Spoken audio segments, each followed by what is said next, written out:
The book People of the Earth that we used in chapter 2 and 4 to add a few more points.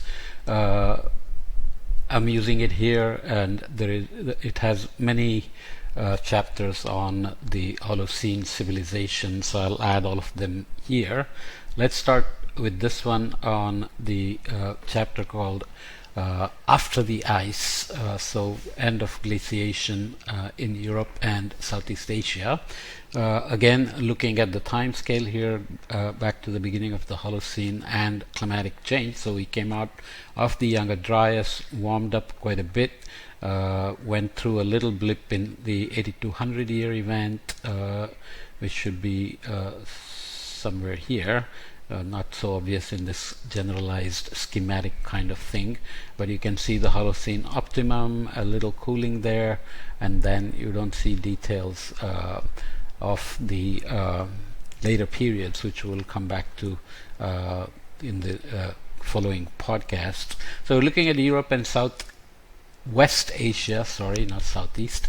Well, it says here Southeast Asia, but this is Southwest Asia, which will come to 15 and 16 in chapters 15 and 16, which includes Kebaran, Jericho, Abu Hurayra, and Natufian, and metallurgy and cities, which we will visit later on. But in Europe, you have and North, Central, and West, we have the Megalomos, Mesolithic hunter-gatherers, Congemos, Antobil, Antoboli.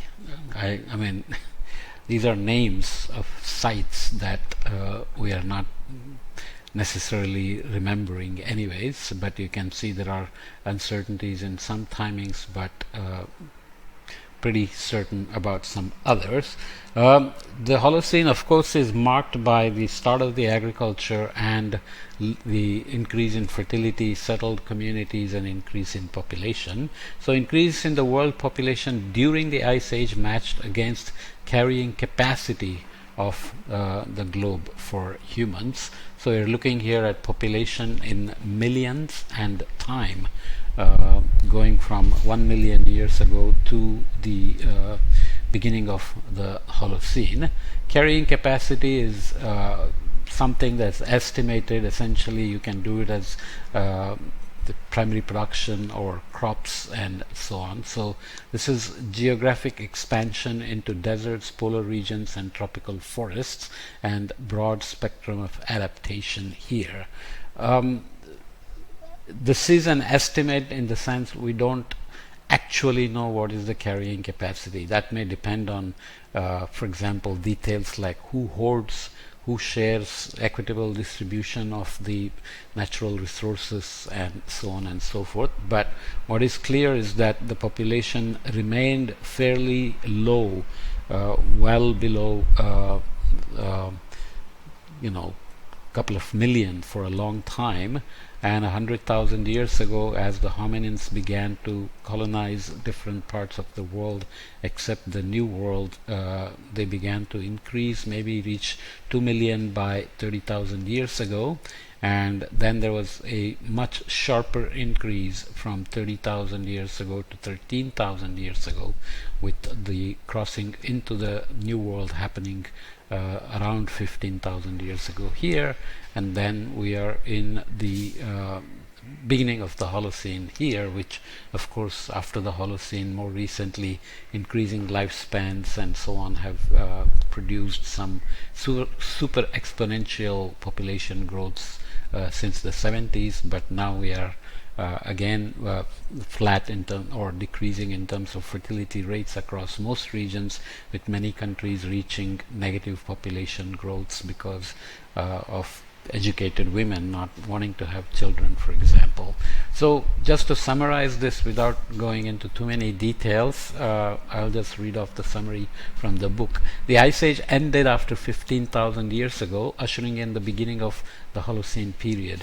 Dramatic climatic changes marked the Holocene, including retreating ice sheets, major shifts in vegetation zones, which we have looked at in terms of European ecotones, for example, and rises in sea level, because the glacier melt always brings sea level rise.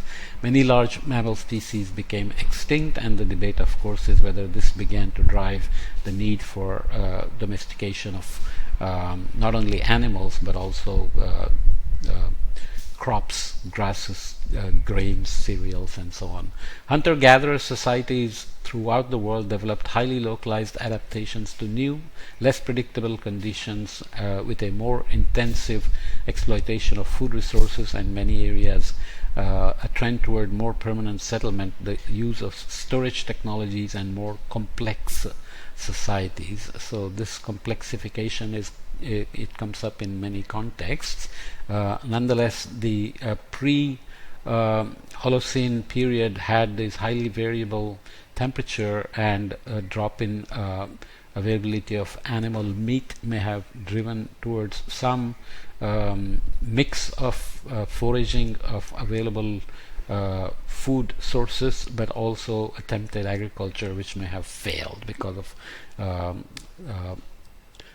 the climate variability still being very high. Complexity among hunter-gatherers became widespread after the Ice Age, especially in areas of exceptional resource diversity.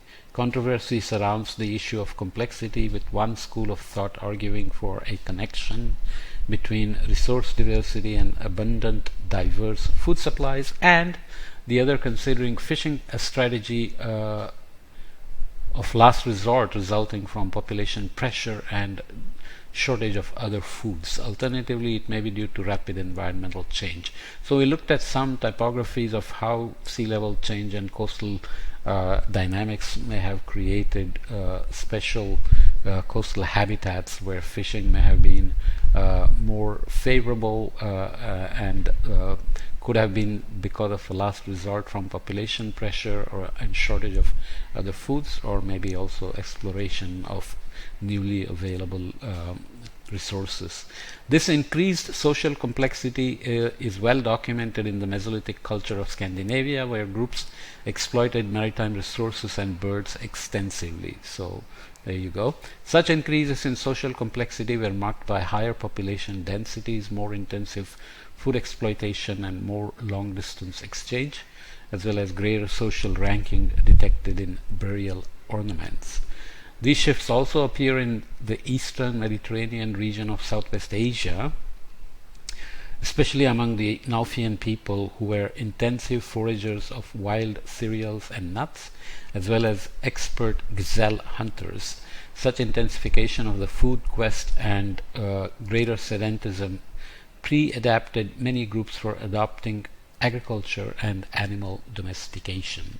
So this is kind of taking all the evidence and trying to time the evolution of agriculture, animal domestication with population growth, vegetation, ecotone changes, and so on, to see what came first and what came later, and whether agriculture was even attempted before the Holocene began 10,000 years ago earnestly.